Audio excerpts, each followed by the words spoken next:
Many a sailor, no matter how brave and fearless, knows well how unpredictable and deadly the sea can be. Before every setting of the sails, a prayer goes throughout the crew, praying to God for the safety of their voyage. A wise man knows that prayers are not always answered, and many a man has traveled to the briny depths of the sea never to be seen again. Some men say, though, that they have managed to cheat death in those moments with a ritual that may not be worth living for later. The ritual is fairly simple, but none want to use it unless they are in mortal peril and know it.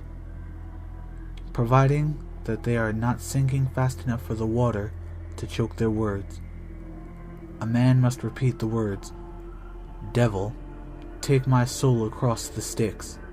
God has abandoned me," 3 times at the top of his lungs.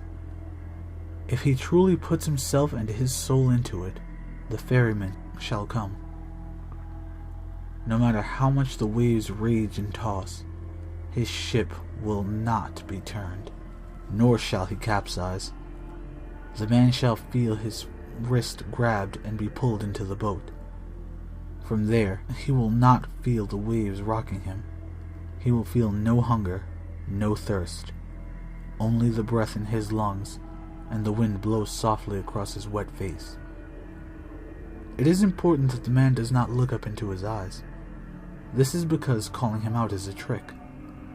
You see, the ferryman will not take a soul across the Styx without payment. The man will hear him speak, asking for payment. When he asks, the man must proclaim that he is without payment and needs to go get it from home. The ferryman will then begin to row to the sailor's home shore. He cannot look at him at all the entire way. If it takes 3 days and 3 nights, it will not matter. This is because the ferryman looks into your eyes, and when he does, he will know you are lying and return you to the waters to drown. When you finally reach the shore, the sailor must thank him and tell him he will return shortly. The sailor can never return to the sea after this. The ferryman will never come to shore to collect, only be there by the water awaiting his payment. If a sailor ever does set foot on a boat again, he and all the men on it shall perish in a violent and destructive manner. Be warned, though, one cannot outrun the ferryman forever. I know a man who is in his last years and fears closing his eyes at night, lest he pass from this world and his soul to meet the ferryman once more. He feels the grip around his wrist tighter and tighter at night with each dream.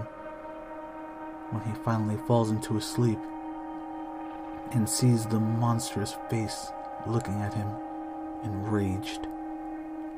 No one truly cheats the ferryman. He is simply far more patient than most realize.